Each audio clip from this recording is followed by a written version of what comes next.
The guy that's gonna get the girl is the guy that approaches the girl. Like you guys are acting like it's just gonna be handed to you on this platter and it's gonna be so easy. And that once, the time comes to get married, like you turn 28, it's just like, oh, here she is. Like she just showed up at my doorstep. Like, the fuck? You guys are gonna have to go out there and do it yourselves. That's not how it works. Like, have fun being single when you're like 40 and all of your friends are like going to like their kid's soccer game and you're just at home bored as shit, lonely because you couldn't approach a girl at the bar. She's still talking like men are waiting for permission to chase again. They're not. That phase ended years ago. What's left now are men who finally learned how peaceful indifference feels. They stopped trying to impress anyone, and the world mistook that for loneliness. But I assure you, it's not loneliness, it's peace. And once a man learns to enjoy peace, it's almost impossible to pull him back into chaos. What's up, gentlemen? Welcome back to a new video. We're almost at 21,000 subscribers, and we need your help to reach that. Make sure to like the video and drop your thoughts in the comments down below. Let's get into it. He's a 10, but he wakes up early to go to work, barely goes out, has social anxiety, plays video games, sends memes to the same two friends, and dunks it in peanut butter. If this guy is you, please marry me. You know what? She's right. What she's describing is fair. A man who works hard, keeps to himself, stays loyal to his peace. That's the kind of stability everyone claims to want but rarely values. Nothing crazy about that. In fact, it's refreshing to hear someone actually say it. Let's look a little deeper into her account. I'm so sick. I'm so sick of you not letting me dunk it in peanut butter. I mean, come on. No, of course it won't fuck up the friendship. I promise. Yeah, so I can't really talk right now. I'm just with Father John. Yeah, I'm making up some time at Sunday school. And then later he's going to baptize me with his holy water. Guys, for a second there, I know some of you almost believed it, but nope, that's most of them nowadays. Keep your wallets to yourself and don't even bother looking for her account. Let's just move on. $75 a month, and you haven't met anyone yet. No, actually, technically, the 50 is Canadian, so I think it's like $35. How much do you pay on Hinge? I think it's 35 plus 25. Another reason to tell men to delete the apps. It's diabolical when you think about it. Not because she has preferences, that's fine, but because she's paying to filter out men who were never chasing her in the first place. It's a performance now. The illusion of high standards sold back to people who already ran out of options. And then everyone wonders why men stop showing up. I believe men are supposed to chase a woman, date her, spoil her, respect and adore her, and love her more.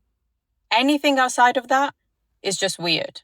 And if you're watching this as a woman, disagreeing with it, thinking it's too much or you don't deserve this, you have been brainwashed and you do not know your own worth. And you may even have internalized misogyny, which you definitely need to work on and heal that shit.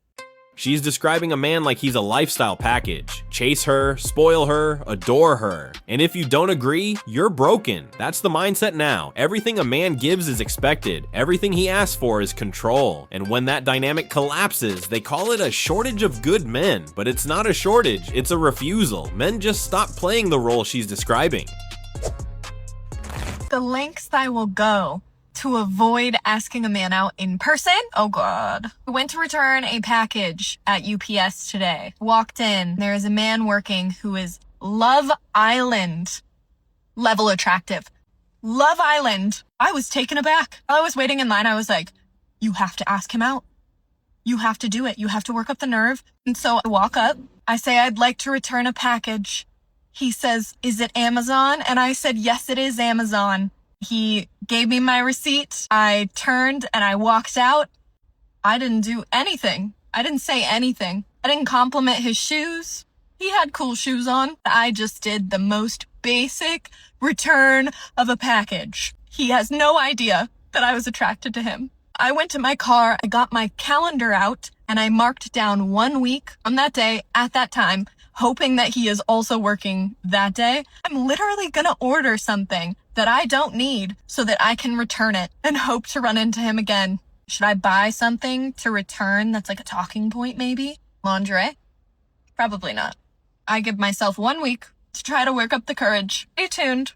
Oh, that's cute, darling. Everyone in the comments thinks it's adorable. She's planning a fake return just to see him again. If a man did that, it would be creepy. If he marked the date in his calendar, that would be creepy. If he ordered something he didn't need just to return it for another chance, that would be creepy. If he mentioned her shoes, it would still be creepy. And if he told this story online, people would call it the creepiest thing they've ever heard. But when a woman does it, it's romantic, it's sweet, it's bold. Moral of the story, when women chase, it's empowerment. When men do, it's harassment. That's gender equality in 2025. Where are you guys meeting these cute men? Because we go out to the bars every weekend, and we only see cute guys in the run clubs, at bagel shops, like fucking at the grocery store. I'm not gonna talk to you at the grocery store. The bar is the best place. Literally. And they don't go out. No, because they have an issue with it, and I don't know Why? Because they say they're not worthy. The girls there are low value. Well, you're never gonna find anyone then. Can y'all please start going out? Because, like, you're not... I know you guys aren't going to approach us at the grocery store or at the frickin' run club. So, like... No, because you're sober. Why would I talk to you if I'm It's also, like, 6 in the morning. God. Like, be so fucking cool. You want an alcohol-induced romance? That's what it sounds like. She's listing every place men actually exist. The gym, the grocery store, the coffee shop, and still finds a reason why none of them count. Too sober, too early, too normal. The only place she's open to connection is the bar, where everyone's pretending to be confident for a few hours. I don't think that's attraction, ma'am. That's intoxication leading to bad judgments. How are you finding valuable, reasonable men to date? I was a Hinge warrior. I was always on Hinge. I feel like it's progressively been getting worse. The men on these apps are diabolical. And then I try to meet guys out in public doing wholesome activities or at the bars, but they're not doing it for me. They're not giving me anything, you know? So what are we doing? Are we just all in our single era? Because I can do it. How are we finding valuable, reasonable, hot men to go on dates with and treat us like princesses? Because that's all I want. I have downloaded Hinge. I've deleted Hinge. I've re-downloaded it. I've reset everything, all of my settings. I just... like, the dating pool sucks. And then I go on TikTok and I see, like, a really cute, wholesome couple, and they're like, oh, we met on Hinge. I'm like, oh, where? How did you find him? I'm scared I'm gonna be single forever. And there's nothing wrong with that. But I don't want to be single forever. I want to be, loved up. I want flowers every Sunday. I want nice dinner dates. I want someone to do activities with me. Love my friends. Love my girlies. But I need a little bit of testosterone, you know? She asks if everyone's in their single era, says she can do it, then admits she's scared she'll be single forever. That's the loop now. Convince yourself it's fine, then panic when the silence lasts too long. She doesn't want a single era. She wants proof it's temporary.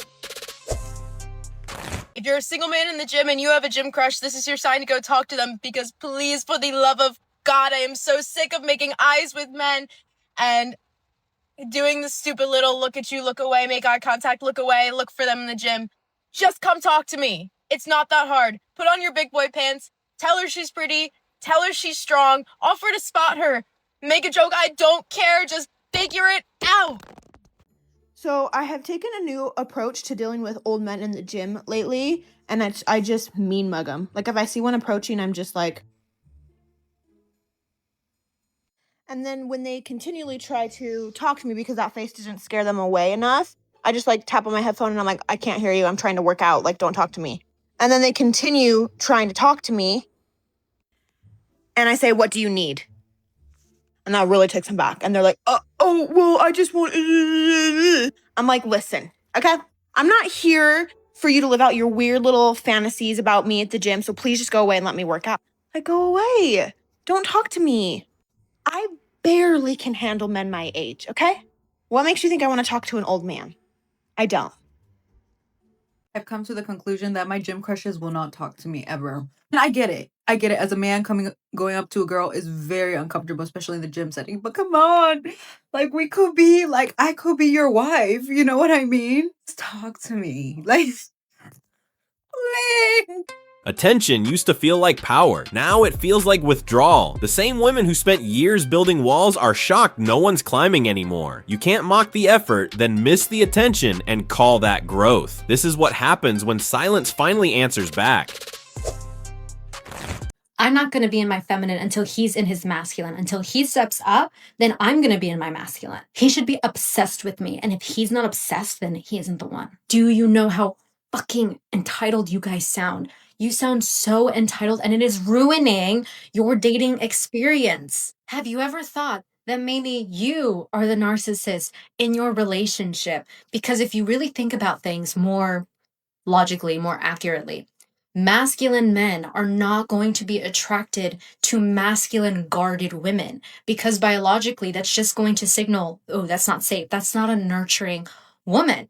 And because masculine men have long-term direction, they have a vision, they are going to see a guarded woman as combative. And they're going to be like, I don't want to be with a combative woman, because that's going to be a household with a lot of fights, with big things, with small things. And my child is going to grow up watching that. I don't want that. I don't want my child to grow up in a high conflict house. You are also not going to want to choose a masculine man, because masculine women feel threatened around a masculine man because they feel like, oh my God, this is a guy that's going to try to control me. A lot of times they're not trying to control you, but you feel that way. You feel that way in the presence of someone who can also lead and step up. It's a challenge. You're going to see it as someone challenging you rather as someone trying to take care of you, because the reason you're masculine is in the first place is because you didn't have that growing up. You didn't have a healthy example of it. As a former masculine woman myself, it is so hard to see our own blind spots because our ego is telling us we know better. We know better. But a lot of the times we don't realize that the way we view the world is still in a survival aspect.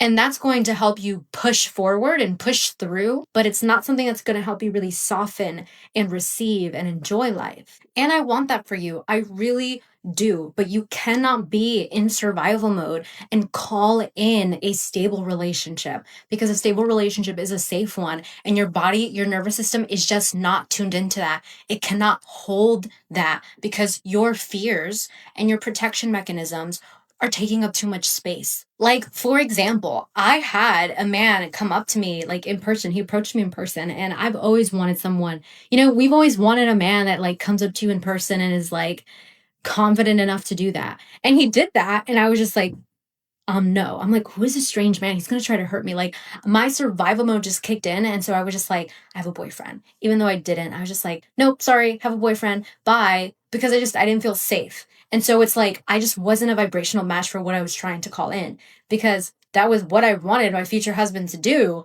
But I also was in survival mode. Like, it wasn't going to unfold because I didn't let it. That's the modern paradox. Women want to feel safe before they can be feminine, but they expect men to prove it first. You can't build connection through suspicion. You can't demand leadership while holding the steering wheel. Men got tired of proving they weren't a threat just to be treated like one anyway. That's why they stopped showing up, not out of anger, out of exhaustion. And that's it for today, guys. Thanks for watching. See you on the next one. Peace.